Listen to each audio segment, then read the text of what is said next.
So, good afternoon. What a joy and a profound honor it is to stand before you today as we celebrate a deeply meaningful milestone, the graduation of extraordinary AdventHealth Pharmacy Residents, you. Before we begin, I'd like to take a moment to extend my heartfelt thanks to our incredible leaders, Steve Allison, and to the entire AdventHealth leadership team who is here today.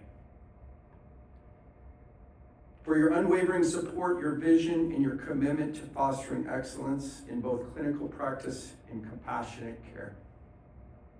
Thank you for creating a space where these remarkable residents could grow, learn, and thrive. And to all of you gathered here on Zoom, any relatives in the audience, colleagues, mentors, family, and friends, welcome. Your presence means more than you know, and today's celebration would not be complete without you.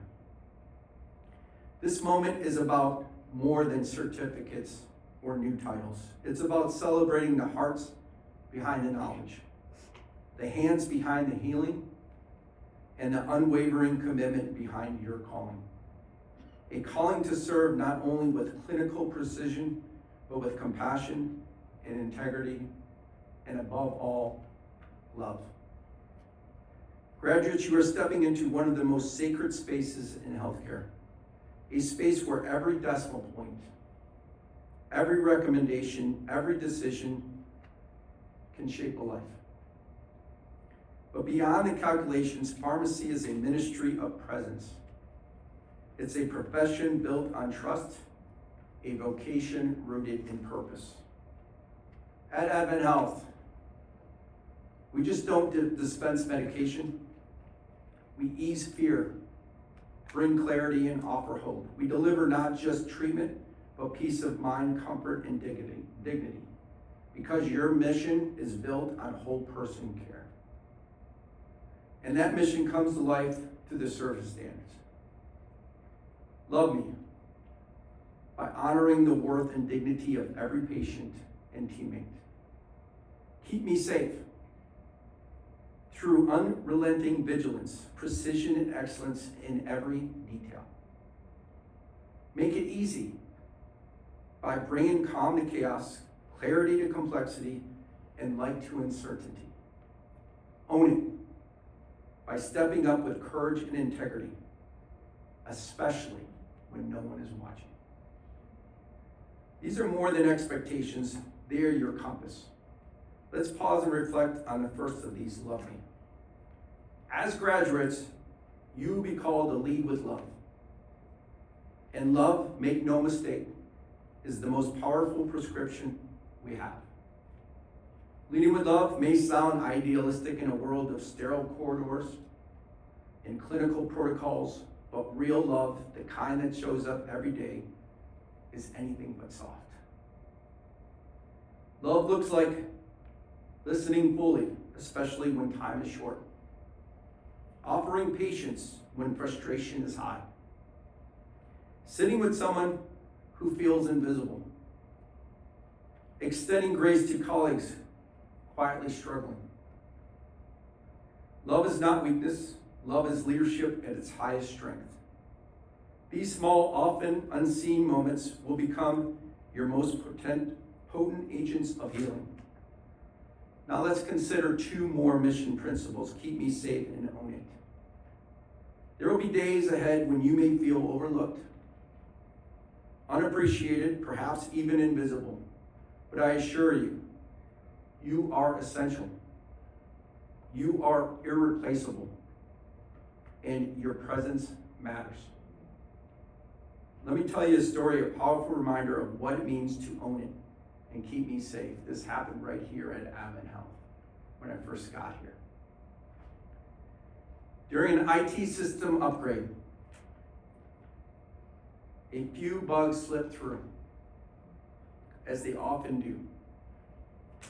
One such glitch altered the instructions for a pediatric chemotherapy drug, changing its administration from oral to intravenous. These incorrect instructions were pushed system-wide system-wide from corporate IT. Every single pharmacy in the system got this new order changed with this new prescription. Most assumed it was a manufacturer change. Had to be assumed it. No one questioned it, except for one. His name is Jonathan. Jonathan trusted his knowledge and instincts. He knew the drug was meant to be given orally, and he feared the IV route could be deadly. He had no doubt. So what did Jonathan do? He owned it. Instead of assuming, he picked up the phone, he confirmed their egregious error, alerted his supervisor in corporate IT, and the corrected guidance was quickly disseminated before any patients were harmed. Jonathan's vigilance saved lives, there's no doubt. Children's lives. Through just one voice, his courage made the extraordinary impact. Just like Jonathan, never underestimate the power of your voice. Your attention, your question, your ownership. Now let's step outside the hospital walls and take a brief walk into a neighborhood.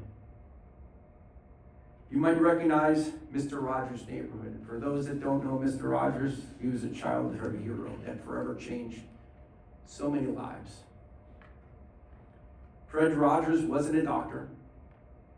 He wore cardigans, not scrubs, but he lived the truth that transcends professions. And that truth is life is for service.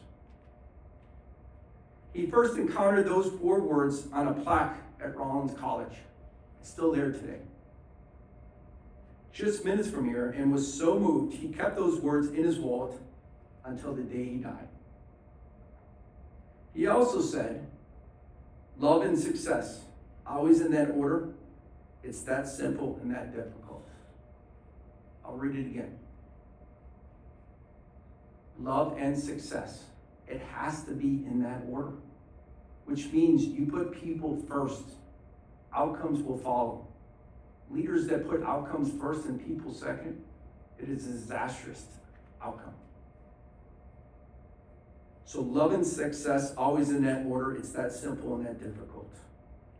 And that, graduate, is the kind of legacy you're now equipped to live.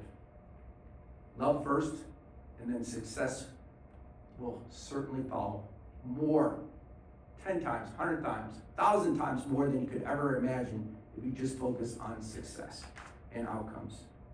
The money will come. It will fuel your purpose. So let's continue this journey to another town you may know. Bedford Falls. Have you ever heard of Bedford Falls? Anyone? Have anyone seen the movie It's a Wonderful Life? The Christmas. Home to George Bailey in the movie It's a Wonderful Life. This says it all. I'm just going to explain. George wasn't famous. He didn't build empires, but his quiet presence and selfless love changed an entire community. At one point, he believed his life hadn't mattered at all. He went to God and said, I wish I was never born. I'm more of a hindrance to this community than I am good. So what did God do? Gave George his wish. Clarence came down and said, George, you've never been born. So George, what he found out, he had saved his brother from drowning, stopped a grieving pharmacist from actually dispensing poison to a child, Mr. Gower, kept the savings and loan open so families could afford homes to live a much better life. At the end of the film, after he's reborn and saw what an impact he had to so many, his brother toasts him. And he says, to my big brother George, the richest man in town. So if you want to lead a wonderful life, if you want to be rich, it's about service to others. And just like Mr. Rogers said, true wealth isn't measured in money. Money will come. It's founded in serving others. That's the heart of a truly wonderful life, and it begins by leading with love. And that is your story too. Like George, you may never fully see the ripple effect of extra call, your quiet kindness, or your meticulous review of a medication, but someone's health and someone's hope will be changed because of you. I've been told this graduation class is especially close. As your fellow wonderful and caring resident, Mara Rodriguez, shared so beautifully, as I quote, "I've never seen a residency class so united and connected. We take care of each other, whether it's mental health or helping someone move to a new job." That is service to others, and thank you so much, Mara. That's right. Right there is love me in action. Own it for your team. Keep me safe for your patients. You are exceptional. But before we close, let me leave you with one final thought. Let me ask you this. What do you think the chances of you becoming a millionaire in the United States? So if you look at the population, you take a snapshot of the United States today, what do you think are the number of people that are millionaires? One out of how many? What do you think? Anyone? 200. If you Google it, it's about 1 in 11. 1 in 11 people are millionaires.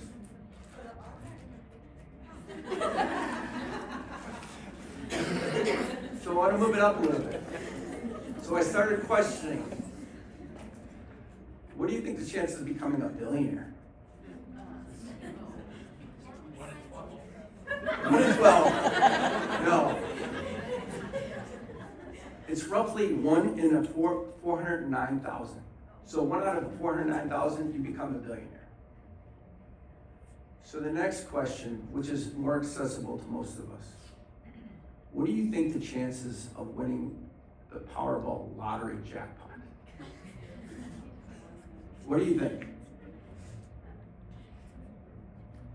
It's 1 in 292 million. I'll say that again, 1 in 292 million. You have such a better chance of becoming a billionaire. So the moral of the story is, don't play the Powerball. But I bring this up for a point. What is the statistic of you being born? What's the chance that your mother and father met? And on that night, that one specific egg, one specific sperm, not to mention their grandparents met, not to mention their grandparents met, what do you think the chances? You wouldn't be here today. You wouldn't look the same, you wouldn't think the same.